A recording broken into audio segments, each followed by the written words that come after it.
Balak ngayon ng 2nd Infantry Division ng Philippine Army na mas palakasin pa nila ang kanilang mga programa at kasalukuyang hakbang.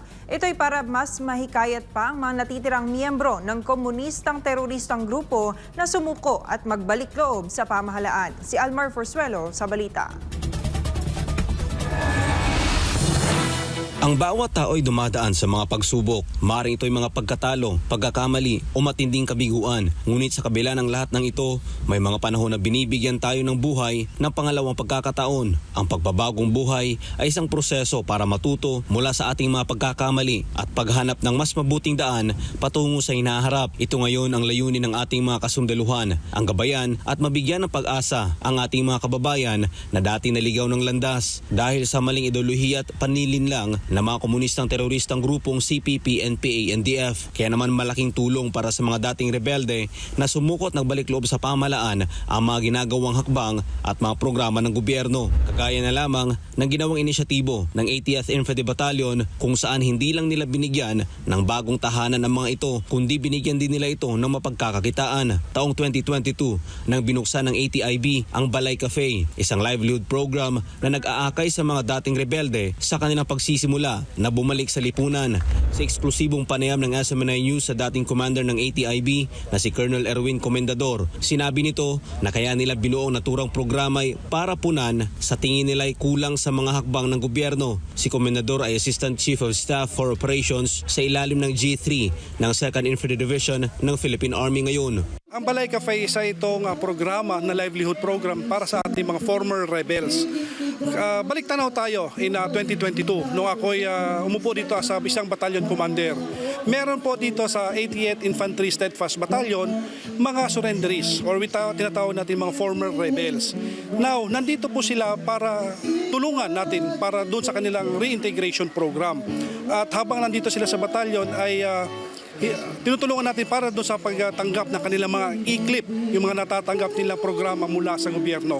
We do appreciate yung mga efforts ng government but medyo may kulang. So habang nandito sila, nakita natin yung potential na magkaroon ng isang programa or isang business livelihood program para sa kanila, ipinatayo po natin ito. Ani Comendador, sa pamamagitan ng Balay Cafe, may ipapadama sa mga dating rebelde ang pagmamahal ng isang pamilya na matagal nilang hindi naramdaman. Ang tinitingnan po namin is something there's hope para sa kanila.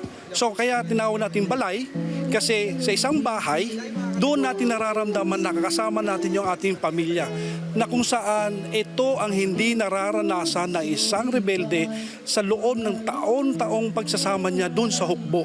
So binigyan natin siya ng bahay or balay where they feel safe sa lahat ng wala silang pangamba na hinahabol-habol sila ng mga government forces.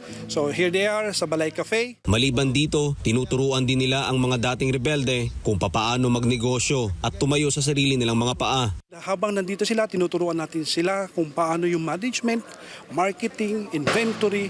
It's really how to manage a simple business. Kasi kapag sila ay nag-reintegrate na ngayon sa society, kailangan nilang magkaroon ng sarili nilang negosyo or livelihood na hindi na sila aasa pa sa tulong pa ng government. Meaning to say, something that is sustainable sa kanilang everyday living. Bukas naman anya silang tumanggap ng tulong mula sa lokal na pamahalaan at pribadong sektor para mas mapalakas pa ang naturang programa.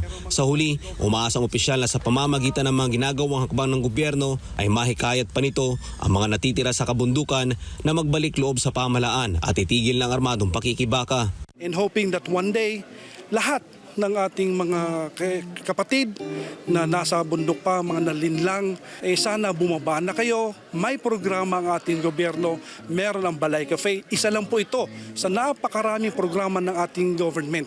And of course, hindi lang naman po yung e-clip, marami pang naitutulong ng ating government. So, encourage everyone na nasa kilusan pa, halika kayo, bumaba na kayo and yakapin natin ang programa ng gobyerno towards a future Philippines. Talagang we're looking forward for a safe, better Philippines na wala na tayong problema sa insurhensiya. Ngayon nakabilang na raw siya sa operations ng 2nd ID, pinag-aaralan nila kung paano pa nila palalawakin ang livelihood programs sa ilalim ng pamahalaan ng mga sundalo.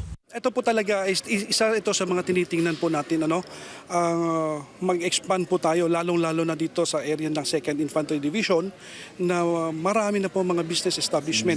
Isa ngayon ito sa mga pinag-aaralan natin, especially sa mga nabubuo natin people's organization, is mag-branch out po tayo.